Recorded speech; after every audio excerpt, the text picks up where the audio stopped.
교정시설에 와서 나는 꽃뱀한테 물려 징역살이를 하고 있는 안타까운 청춘들을 여럿 접할 수 있었다. 주로 20대들이 많았는데 그중 한 사건을 소개하자면 이렇다. 술을 함께 먹다가 서로 눈이 맞아 모텔에 갔는데 성관계 중 갑자기 여자가 멈추라고 했다는 것이다. 그런데 막 사정을 하려던 그 순간을 참지 못하고 그만 마침표를 찍었더니 다음날 경찰서에서 연락이 왔더란다. 성폭행으로 고소가 되었으니 출석해서 조사받으라고. 이런 경험이 없던 그 친구는 경찰서에 가 울먹이며 잘못했다 빌었지만 고소인 측에서 합의금 1억을 요구했다는 말을 듣고는 이내 정신 차리고 변호사를 구해 법정 다툼을 벌이기로 했단다. 그러나 사건 초기에 잘못했다고 사과한 기록이 불리하게 작용하여 징역 2년 6개월형을 선고받고 교정시설에 오게 된 것이다. 이처럼 성폭행 고소 사건에 있어서 사과는 곧 범죄 혐의를 인정하는 꼴이기에 절대 불리한 행동이 된다. 만약 그 친구가 수사 초기부터 일관되게 나는 사랑해서 한 행위고 그녀와 결혼까지 할 생각이었는데 일이 이렇게 되어 가슴 아프다. 그렇지만 나의 마음은 진심이었기에 사과하고 싶지 않고 합의할 생각도 없다. 고 말했다면 오히려 재판은 더 길게 진행되었을지도 모른다. 즉, 사과보다는 사랑에 의한 상호간의 자연스러운 행동이었음을 강조하면서 여자가 모텔 방으로 스스럼없이 걸어 들어가는 CCTV 장면이나 나오는 모습이 찍힌 CCTV 장면을 그 증거로 주장했다면 판결은 달라졌을 것이다. 이런 사건에 있어서 여성의 일관된 주장이 절대적 요소로 작용하긴 하지만 남자가 잘못을 인정하지 않고 반성하지도 않으며 오히려 당당하게 사랑해서 벌인 일이라고 강하게 주장한다면 결국 재판은 물증적 증거주의로 흐를 수밖에 없기 때문이다. 나는 과거 모텔 당번 일을 주로 했었다. 2015년 무렵 다급하게 한 남성이 내가 일하고 있는 모텔로 들어오더니 자신이 경찰 지망생인데 꽃뱀한테 당한 것 같다며 CCTV 영상을 요구했던 적이 있다.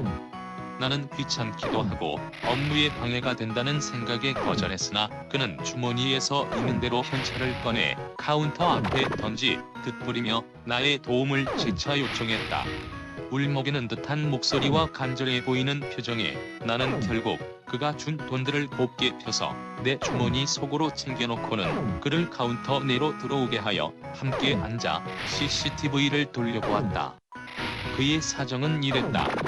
몇 번 만난 여자와 술을 함께 먹고는 우리 모텔로 들어와 잤는데 만지기만 했을 뿐 성관계를 하지는 않았다. 그런데 그 여자의 남자친구라는 사람이 자신에게 전화를 걸어와 강간죄로 고소하겠다며 합의금을 요구했다는 것이다. 전형적인 꽃뱀단의 분위기였다. 나와 그는 천천히 사건 당일 CCTV 영상을 찾아보았고 그 여자가 멀쩡하게 앞장서서 모텔로 걸어 들어오는 장면을 확인할 수 있었다. 그 영상 부분을 복사 저장하여 그 경찰 지망생의 이메일로 보내주면서 상황은 일단락되었다.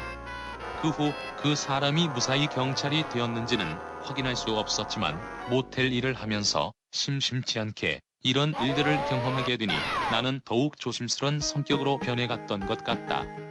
그런 일이 있고 나서 한 번은 중년의 여성이 혼자 투숙하러 들어와 이틀 이상 머물던 적이 있었다.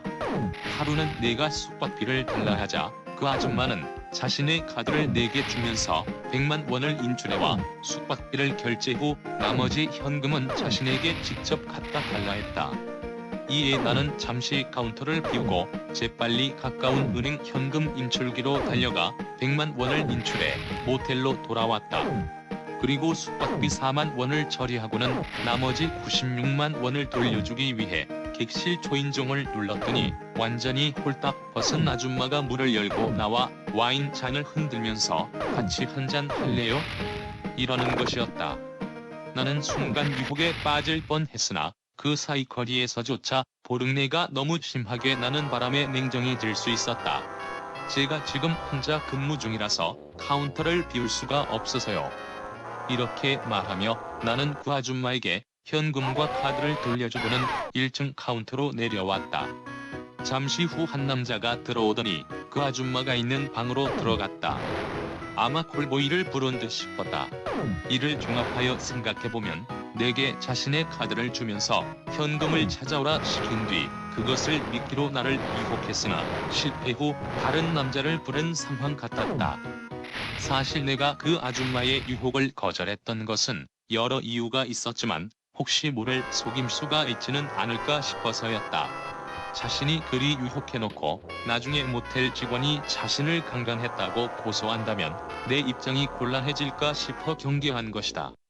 이와 같은 사건이 있고 나서 나는 나를 지킬 무언가가 필요하다고 판단해 소형 카메라를 구입하여 나의 작업조끼 안쪽에 설치했다. 여자와 1대1로 단둘이 있는 상황에서 나의 무고를 입증해 줄 것은 소형 카메라 같은 영상 증거가 가장 확실했기 때문이다. 그러나 그 후엔 카메라를 사용할 만한 상황은 일어나지 않았으며 2019년 내가 자수한 뒤 그 카메라 때문에 나는 몰카범으로 오해받게 되었다.